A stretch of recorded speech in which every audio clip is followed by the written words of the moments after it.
모세가 하나님을 어디에서 만났습니까? 그가 왕자로 있었던 이집트의 그 궁전에서 하나님을 만난 것이 아니고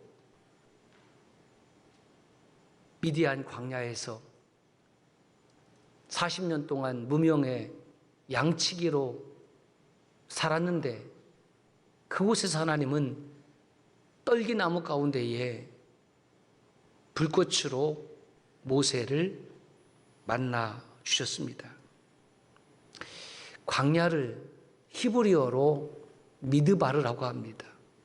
이 미드바르라는 명사는 다바르라는 동사에서 나왔는데 다바르는 말씀하시다 이런 뜻입니다. 그러니까 광야 미드바르는 어떤 곳이냐면 하나님께서 나에게 말씀하시는 곳, 또 하나님의 임재가 있는 곳, 그것이 바로 미드바르입니다. 그래서 민수기를 구약성경의 민수기를 벳 미드바르, 광야로부터 광야에서 그런 뜻입니다. 그러니까 민수기는 출애굽한 이스라엘 백성들이 광야로부터 광야에서 하나님의 말씀을 듣고 그 하나님의 말씀을 순종하고 그렇게 살았던 곳, 그 이야기가 바로 민수기에 기록되어 있습니다. 광야는 사람이 살 수 없는 곳입니다. 사람만 못 사는 것이 아니라 동물도 못 삽니다.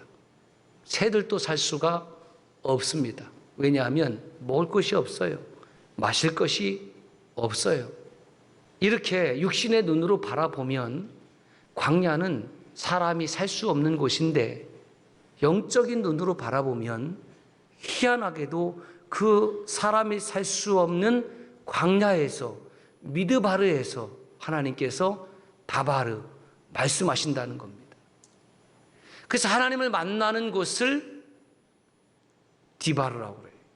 이것을 지성소, the most holy place, 성막 안에 성소가 있고 holy place가 있고 그 안으로 들어가면 the most holy place, 가장 거룩한 장소. 왜 가장 거룩한 장소냐?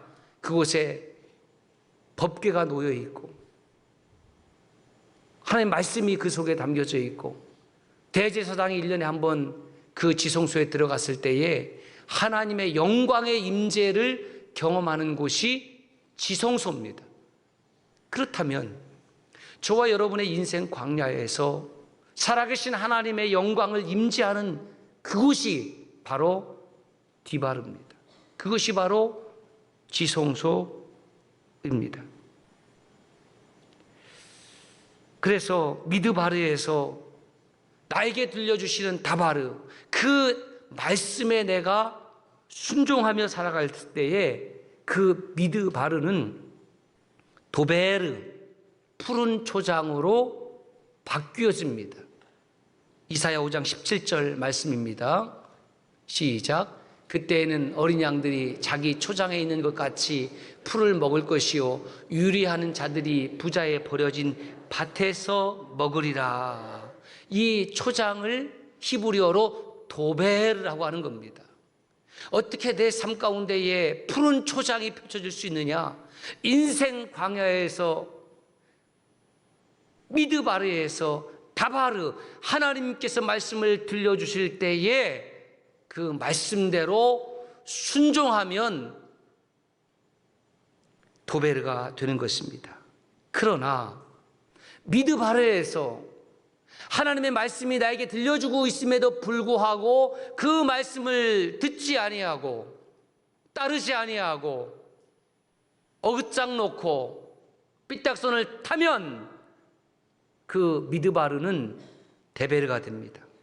데베르는 연병 또는 전염병이라는 뜻이 됩니다.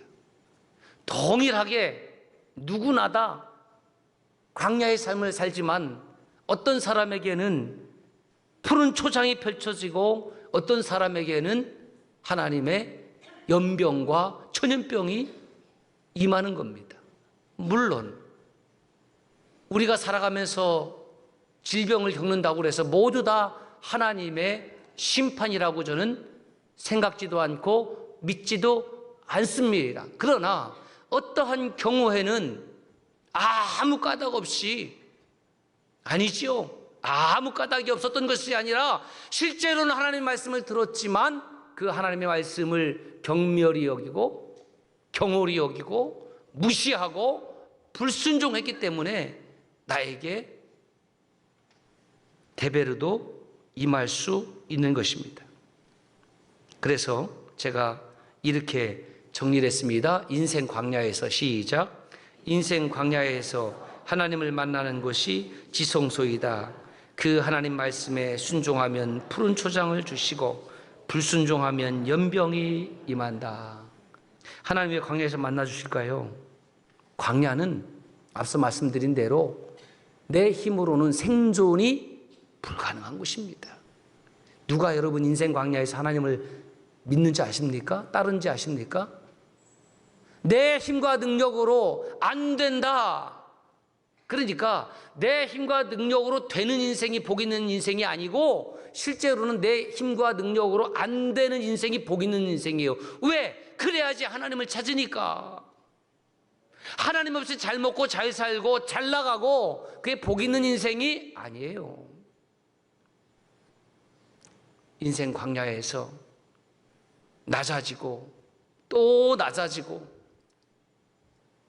그러면 겸손할 수밖에 없습니다. 뭐 겸손하고 싶어서 겸손하는 것이 아니라 이미 낮아졌습니다. 그래서 하나님께서 왜 모세를 광야에서 만나주셨는가? 여러분, 왕궁에 살면 겸손해지기 어렵습니다. 먹을 것, 입을 것, 쓸 것 풍족하면 다른 사람들이 나를 다 이렇게 떠받들어 살면 여러분 겸손해지기 어려워요. 어렵습니다. 먹을 것도 부족하고 입을 것도 부족하고 쓸 것도 부족하고 세상에 알아주는 사람도 별로 없고 뭐 양치기 미디안에서 양치기로 살아본들 누가 알아주겠습니까? 왕자로 살았던 옛날이요 이제 다시 돌아올 수 없나? 없어요. 이미 가버렸습니다. 그렇게 자발적이진 않았지만 타의에 의해서 하나님의 높으신 섭리에 의해서 모세는 40년 양치기로 40년 가난한 자로 가난한 마음으로 그렇게 살았습니다. 우리는 늘 광야를 찾기보다는 화려한 궁전을 원합니다. 그런데 하나님은 그 궁전에서 모세를 만나 주신 것이 아니라 광야에서 모세를 불러 주셨습니다. 가장 낮은 자의 자리에 있을 때에 가장 높으신 하나님의 영광이 그를 덮었습니다. 그래서 거룩하신 하나님은 어떤 사람에 만날 수 있냐면 낮은 자의 마음을 가진 사람. 자칫 잘못하다가는 우리는 높아진 마음으로 하나님 앞에 서게 되지요. 그러다가 하나님의 영광을 만나게 되면 내가 얼마나 못되고 얼마나 큰 죄인인지를 깨닫게 됩니다. 마태복음 11장 29절에 나는 마음이 온유하고 겸손하니 나의 멍에를 메고 내게 배우라. 그리하면 너희 마음이 쉼을 얻으리니. 우리 하나님은 거룩하신 하나님이시기 때문에 그 거룩하심은 우리 삶 가운데에 겸손함으로 드러난다는 거죠. 뭐 삶 가운데에 교만함으로 드러나는데 그 사람이 어떻게 하나님을 만난 사람일 수가 있겠습니까? 그 사람이 어떻게 예수님의 마음을 품은 사람일 수가 있겠습니까? 그래서 주님은 그 거룩하심 때문에 교만한 자를 대적하시고 마음이 낮은 자에게 한없는 하나님의 은혜를 부어주신 겁니다. 그렇다면 오늘 내가 하나님의 은혜와 상관없이 살아가고 있다고 하면, 오늘 내게 주신 은혜가 없다고 하면 그것은 당신이 나도 모르는 사이에 높아졌기 때문 아닙니까? 하나님께서 은혜를 멈추신 적이 없습니다. 낮은 자의 자리로, 가난한 자의 자리로, 겸손의 자리로 내가 돌아갈 때 거기에서 하나님의 은혜를 경험할 수 있습니다. 베드로전서 5장 5절에 서로 겸손으로 허리를 동이라. 그 다음부터 시작. 하나님은 교만한 자를 대적하시되 겸손한 자에게 은혜를 주십니다. 야고보서 기자도 이렇게 말씀합니다. 하나님이 교만한 자를 물리치시고 겸손한 자에게 은혜를 주신다. 솔로몬도 이렇게 고백합니다. 진실로 그는 거만한 자를 비웃으시며 겸손한 자에게 은혜를 베푸시느니라. 그러니까 모세가 이집트의 왕자로 그 화려한 궁전에 살았을 때는 물론 어머니 요게베스로부터 신앙 교육을 받았겠지요. 레위 지파 사람이니까. 그것도. 그러니까 아브라함의 하나님, 이삭의 하나님, 야곱의 하나님은 알았지만 나 모세의 하나님은 몰랐다는 거예요. 어머니가 신앙이 있는데 그 어머니의 신앙이 나에게 그대로 유전이 되어서 아브라함의 하나님, 이삭의 하나님, 야곱의 하나님이 나 모세의 하나님이 되어본 적이 없습니다.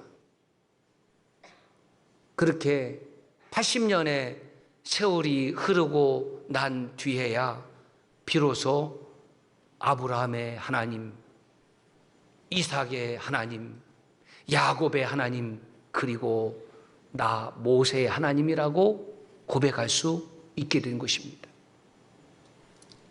오늘을 살아가는 우리 그리스도인들이 이 모습 아닙니까? 부모님이 만난 하나님, 내가 만나지 못했습니다. 옆 사람이 만난 하나님, 내가 경험하지 못했습니다. 내가 왕자로 산다고 해서 하나님을 만나는 것이 아닙니다. 하나님을 믿고 의지하고 그 말씀대로 순종하고 따르는 자에게 하나님은 역사하십니다. 이것은 간섭이 아닙니다. 이것은 섭리입니다. 그리고 이것은 은혜입니다.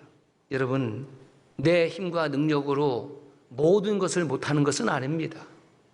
하나님께서 그런 힘과 능력을 주셨어요. 그러나 미드바르 인생 광야에서는 내 힘과 능력으로 할 수 있는 것도 있고 하지 못하는 것들도 억수로 많아요.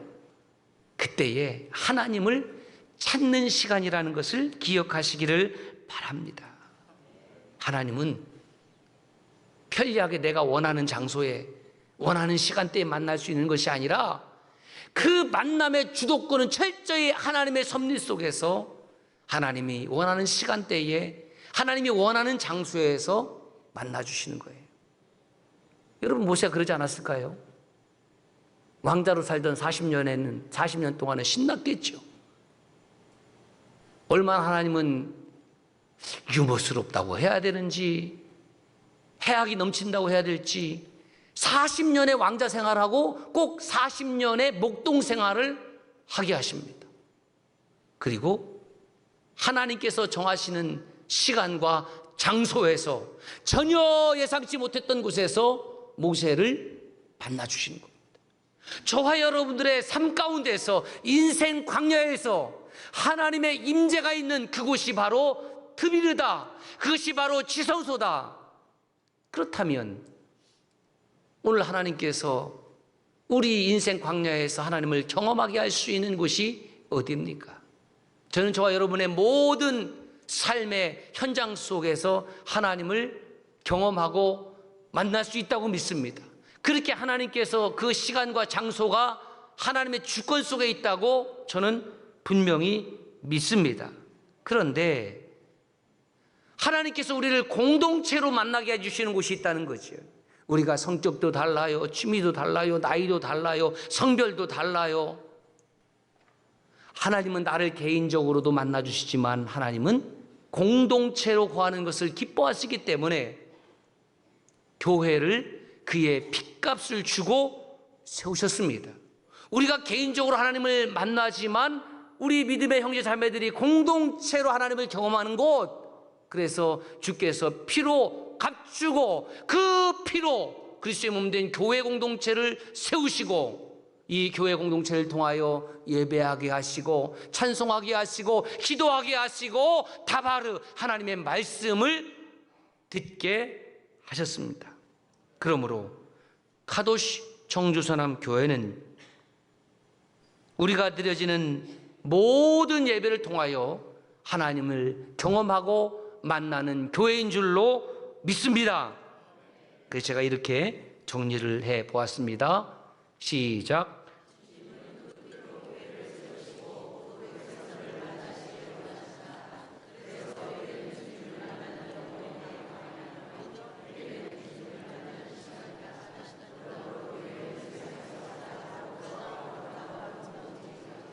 하나님을 만나는 카도시 청주 서남교회 공동체는 세상에서 가장 거룩하고 아름다운 공동체임을 믿습니다. 우리는 예배를 드리며 성경에 나오는 하나님을 인식합니다. 그러나 인식하는 것을 넘어서서 이제는 아브라함의 하나님, 이삭의 하나님, 야곱의 하나님, 모세의 하나님을 뛰어넘고 시대를 뛰어넘어서 나의 하나님을 만날 수 있기를 주의 이름으로 축복합니다. 여러분, 사람과 하나님, 피조물과 창조주의 본질적인 차이가 무엇일까요? 많은 차이가 있지만 거룩함의 차이입니다. 하나님은 거룩하시지만 나는 거룩하지 못하거든요. 하나님은 죄와 상관없으시고 죄를 미워하시고 죄를 심판하시지만 나는 때로는 죄를 따르고 때로는 내 안에 죄가 도사리고 있거든요. 그래서 사도 바울을 통해서 하나님은 우리 사람이 어떤 존재인지 그 인간관에 대해서 정확하게 말씀하십니다. 3절을 보십시오. 우리가 본질상 진노의 자녀였다. 왜 본질상 진노의 자녀라고 하는 것입니까? 육체의 욕심을 따라 살기 때문에. 지금 여러분들이 마음먹은 것, 지금 여러분들이 생각하는 것이 누구의 생각을 따르고 있는 것입니까? 하나님의 생각을 따르고 있는 것입니까? 진짜입니까? 성령의 생각을 따르고 있는 것입니다. 진짜입니까? 아니요. 육체의 욕심을 따릅니다. 하나님께서 원하시는 것을 따르는 것이 아니라 내 마음이 원하는 대로 살려고 합니다. 이것을 옛 본성이라고 얘기를 하는 겁니다. 1절을 보세요. 이렇게 말씀하잖아요. 허물과 죄로 죽었던 너희, 허물과 죄로 죽었대요. 한국교회에 잘못된 습관이 있는데 기도하시는 분들이 이렇게 기도합니다. 하나님, 허물과 죄로 죽을 수밖에 없었던 우리를 용서하여 주시고, 이렇게 맞는 것 같지만 틀렸습니다. 정확하게 맞는 것이 아니라 정확하게 틀렸습니다. 너 왜 그렇게 하느냐? 그런 기도를 듣고 그렇게 기도하면 되는 줄 알고 그대로 따라서 하기 때문에 그렇습니다. 허물과 죄로 죽을 수밖에 없었던 것이 아니라 허물과 죄로 죽었다라는 거예요. You are dead. 너 죽었다. 죽을 수밖에 없는 것이 아닙니다. 죽었습니다. 그런데 그 죽음 가운데서 예수 그리스도께서 십자가로 저와 여러분들을 다시 살려내셨습니다. 이것이 부활신앙입니다. 로마서 8장 1절 3절 이렇게 말씀합니다. 시작.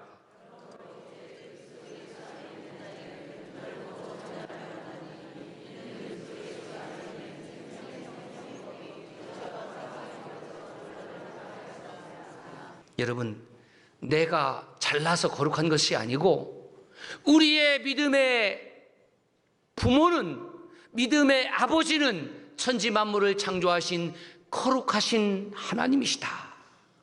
우리 아버지는 거룩하시다. 그 아버지 안에 있으니 나도 그 아버지께서 거룩하게 하신다. 2절 보세요. 그때는 예수 그리스도를 만나기 전에, 구원의 은혜를 받기 전에, 그럼 그때는 어떻게 살았느냐?